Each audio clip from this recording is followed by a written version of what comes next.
नमस्कार, मैं महक अग्रवाल। आप देख रहे हैं सच द रियलिटी।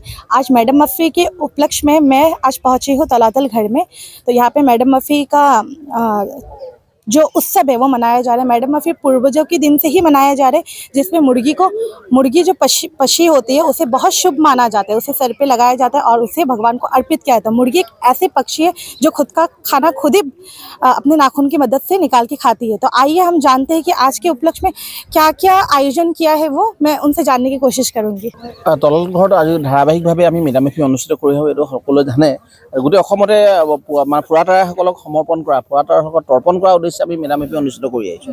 আমি ধাৰাবাহিকভাৱে আমি তলাতল ঘৰতো আমি অনুষ্ঠিত কৰিছোঁ। তাৰ কাৰণে আজি লক্ষ্য কৰিছে এটা উৎসৱময় পৰিৱেশ হৈছে, যেনেকৈ আমি শান্তি সম্প্ৰীতিৰ কাৰণে আমাৰ এই পূজা তৰ্পণ কৰা হয় বা আমাৰ ফুৰাতাৰাসকলক অৰ্পণ কৰা হয়।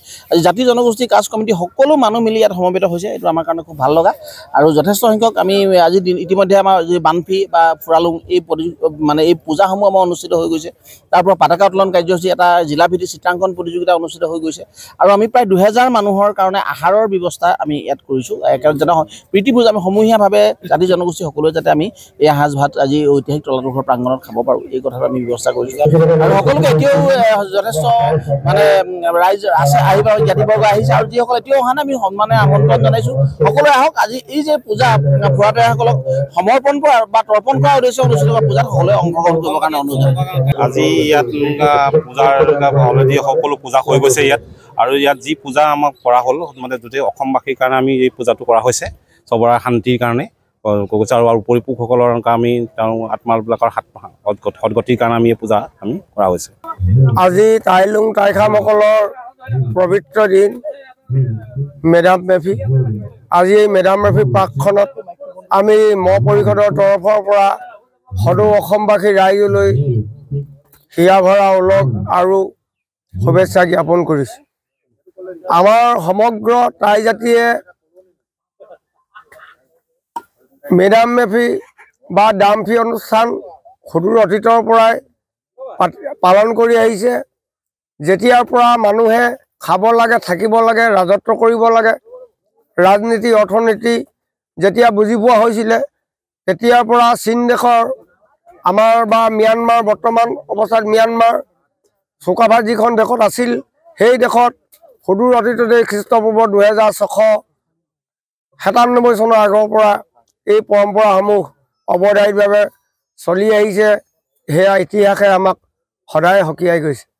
গতিকে আজি এই মেডাম মেফিও তেতিয়া দিনত চিৱাংটি শাসনকালত টাইচান পৰ্বতত বা লেনডঙৰ দিনত পৰ্যায়ক্ৰমে এই মেডাম মেফিসমূহ পালন কৰিছিলে। সেই পৰম্পৰা যেতিয়া চাওলুং চুকাফা অসমলৈ আহিছিলে, তেতিয়া সেই পৰম্পৰাৰ লগত লৈ আহিছিলে। এই মেডাম মেফি পতাৰ মূল তাৎপৰ্য হৈছে আমি সৃষ্টিকামী, সৃষ্টিৰ সূত্ৰে আমি প্ৰথমতেই প্ৰাকৃতিক উপভোগসকলৰ প্ৰতি আমি শ্ৰদ্ধা আৰু ভক্তি নিবেদন কৰোঁ। সেই সূত্ৰে আজি এই মেডাম মেফি অনুষ্ঠানত 10জন প্ৰাকৃতিক উপভোগক, 9জন প্ৰাকৃতিক উপভোগ আৰু 1জন দাম উপভোগলৈ এই মেডাম মেফি তৰ্পণ আগবঢ়োৱা হয়।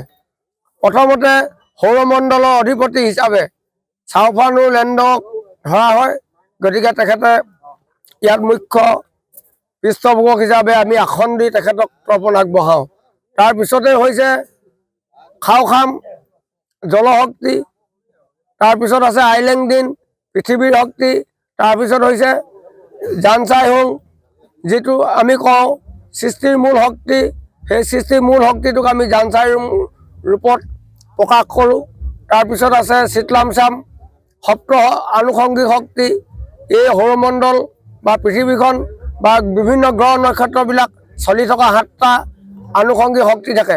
সেই শক্তিকেইটা হৈছে পাহাৰ ভৈয়াম, নদ নদী, সাগৰ, মহাসাগৰ, হিমকণা, বজ্ৰ বিজুলীকে আদি কৰি যিখিনি শক্তি আছে, পৃথিৱীখনৰ প্ৰাকৃতিক সৌৰমণ্ডলক ধৰি ৰাখিব পৰা যিবিলাক গুণাগুণ, সেই গুণাগুণক আমি চিতলামচাম ৰূপত প্ৰকাশ কৰিছোঁ।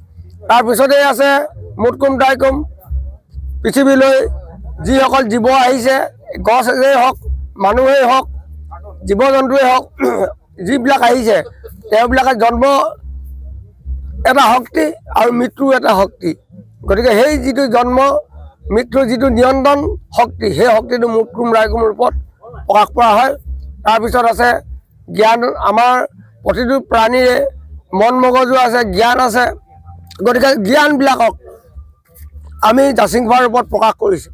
তাৰপিছতে আছে দাম, চাউলুং চুকাফাকে আদি কৰি তেওঁ পিতৃপুৰুষ খুনলুং খুনলায়ো আহিছিলে মুংৰি মুংৰাবলৈ। তাৰপিছত মুংলুং চুনকামলৈ চাওফা চুকাফা আহিছে। গতিকে আমি গৃহদাম হিচাপে 9 পুৰুষলৈকে ঘৰত তৰ্পণ দিয়া হয়। তাৰপিছত ৰাজহুৱাকৈ আমি 14 পুৰুষক দিয়া হয়। গতিকে চাউলুং চুকাফা 14 পুৰুষৰ ওপৰ হ'ল। গতিকে তেখেতক আমি ফ্ৰী ৰূপত আজি মেডাম মেফিত আমি তৰ্পণ আগবঢ়াইছোঁ। তাৰপিছত আছে ৰাখিন আৰু বাখিন। এই ৰাখিন বাখিনকো আমি ইয়াত তৰ্পণ আগবঢ়াইছে। গতিকে আখৰীয়া আপত্তি, বেমাৰ আজাৰ, ৰোগ ব্যাধি, মগজৰ অলিয়া বলিয়া যিবিলাক অপশক্তি, এই অপশক্তিবিলাক যাতে আমাৰ মাজৰ পৰা দূৰ কৰে, এখন সুন্দৰ সমাজ যাতে গঢ়ি আমি পৃথিৱীত জীয়াই থাকিব পাৰোঁ, তাৰ কাৰণেও আমি তেখেতসকলক লৈ তৰ্পণ আগবঢ়াইছোঁ। আজি পবিত্ৰ সন্ধিক্ষণত আমি সদৌ অসমবাসী ৰাইজৰ জীৱকুলৰ পৰা তৃণমূল পৰ্যায়লৈকে যিমান আজি এই প্ৰকৃতিখনক ধৰি ৰখা যিমানবিলাক জীৱ আছে, সকলোৰে কল্যাণ সাধন কৰিবৰ কাৰণে আজি এই তলাতল ঘৰ প্ৰাংগণত আমি সমবেত হৈ এই তৰ্পণ অনুষ্ঠান আগবঢ়াইছোঁ। সকলোৰে শুভাশীষ কামনা কৰিছোঁ। तो आज पूर्वजों के दिन से चलती आ रही बानफिया और फुड़ालुंग पूजा को मनाते आ रहे ताया हम लोग। मैं महक अग्रवाल, सचदा रियलिटी की तरफ से कैमरा पर्सन मुन्ना अग्रवाल के साथ।